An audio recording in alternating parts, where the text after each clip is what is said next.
Effects in the wound healing chronic wounds, उसमें जो है ना टाइप्स हैं, वेनस अल्सर्स आते हैं, आर्टीरियल प्रेशर सोर्स और जो है ना डायबिटिक अल्सर्स आते हैं। तो वेनस लेग अल्सर्स कब होते हैं? जब जो है ना वेरिकोस वेन्स हो या कंजेस्टिव हार्ट फेलियर हो, हमारी जो वेन्स है वो पंप उसके काम करना बंद कर गए हों, जिस वजह से जो है ना वेनस हाइपरटेंशन हो जाती है और इसकी वजह से जो है ना अल्सर्स हो जाते हैं, स्पेशली लेग में अल्सर्स होते हैं और ना ये अल्सर्स हील नहीं हो पाते हैं। ठीक है ना, ये अल्सर्स हील हो पाते हैं ना ही डायबिटिक अल्सर्स। इसके बाद है जो आर्टीरियल अल्सर जो है ना ये एथेरोस्क्लेरोसिस या कोई वेसल की डिजीज़ है।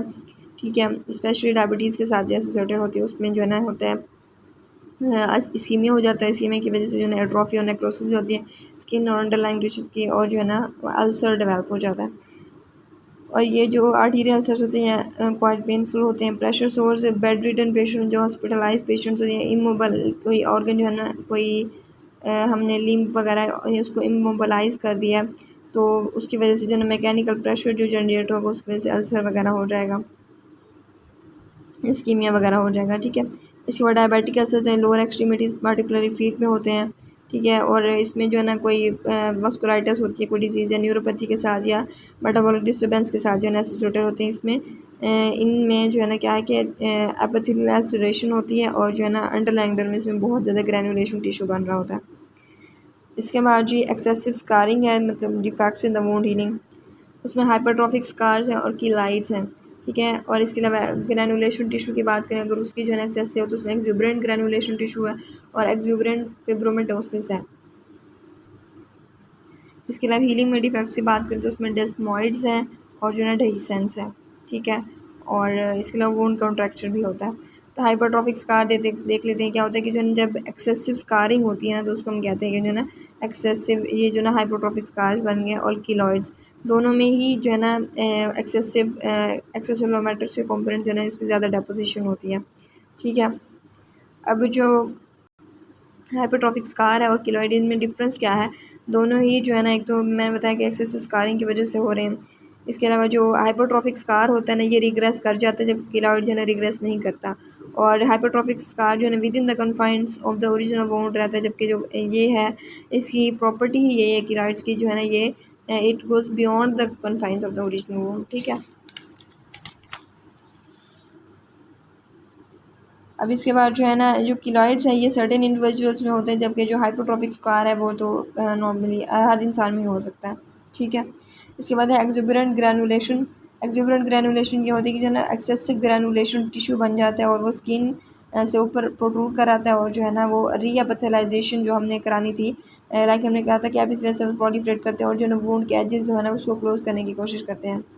ठीक है, तो जब अपनी एक ओरिजिनल वुंड से जो है ऊपर को जो है ना ग्रैनुलेशन टिश्यू हो जाएगा तो मायोफिब्रोब्लास्ट जो है ना उसको वुंड को क्लोज नहीं कर पाएंगे, रीएपिथेलाइजेशन ब्लॉक हो जाएगी। ठीक है, इसको हम यूजली प्राउड फ्लैश कहते हैं।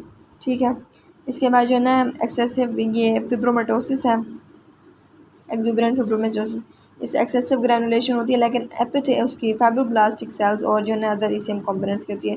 जो एक्सूबरेंट ग्रैनुलेशन इसमें एंडोथेलियल सेल्स की जो है ना एक्सेसिव वो होती है प्रोलिफरेशन, जबकि एक्सूबरेंट फिब्रोमेटोसिस में जो है ना एक्सेसिव उनकी होती है फाइब्रोब्लास्ट की।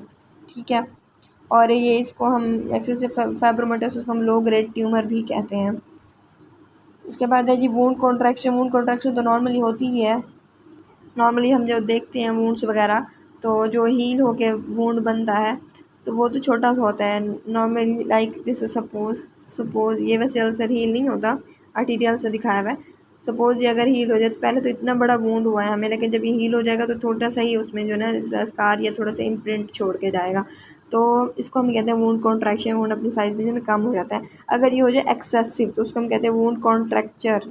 Wound contraction is a different thing, wound contracture is a different thing. Wound contracture जो है ना एक्सेसिव जो है ना कॉन्ट्रैक्शन है, एक्जेजरेटेड कॉन्ट्रैक्शन। इसकी वजह से वुंड्स की डिफॉर्मिटी हो जाती है और एंड द सराउंडिंग स्ट्रक्चर्स, और ये सोल्स में, पाम्स में और जो है ना एंटीरियर थोरिक्स में जो है ना ये ज़्यादा कॉमन होते हैं और सीरियस या स्वेयर बर्न्स के केसेस में होता है।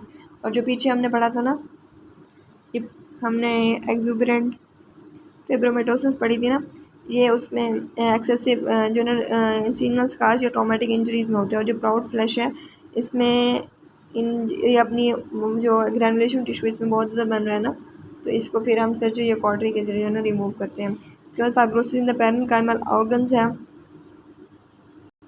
जो फाइब्रोसिस है, फाइब्रोसिस और स्कार जो है हम यूजुअली इनको मिक्सली यूज़ करते हैं, लेकिन ये डिफरेंट थिंग्स हैं। जो फाइब्रोसिस है, it is excessive deposition of the collagen and the other extracellular matrix components. Fibrosis जो है ना एबनॉर्मल डेपोजिशन होती है कोलेजन की और ऑर्गन्स वगैरह में होती है और कोरोनरी डिजीज़ में होती है, जबकि स्कार जो है ना ये रिपेयर प्रोसेस में जो है ना इन्वॉल्व होता है हमारा। ठीक है, स्कार हमारा नॉर्मल प्रोसेस है, रिपेयर में इन्वॉल्व है, जबकि ये जो है पैथोलॉजिक प्रोसेस है, पर्सिस्टेंट इन्फ्लामेशन की वजह से हो रहा है। इसमें जो है ना मेन जो ग्रोथ फैक्टर इन्वॉल्व है, ट्रांसफॉर्मिंग ग्रोथ फैक्टर है।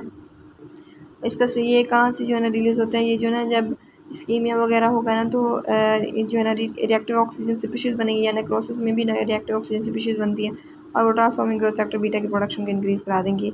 ठीक है, और इसको कौन ट्रांसफॉर्मिंग ग्रोथ फैक्टर के सेल्स जो है ना जो फाइब्रोसिस में जो है ना इन्वॉल्व है, लंग और किडनीज़ में मोस्टली फाइब्रोब्लास्ट जो है ना रिलीज़ करते हैं, और जो है ना स्टीलेट सेल्स में भी जो है ना रिलीज़ करते हैं। फाइब्रोटिक डिसऑर्डर्स ये जो है ना ये मेरे ख्याल में क्यों है, मैंने कहीं देखा था।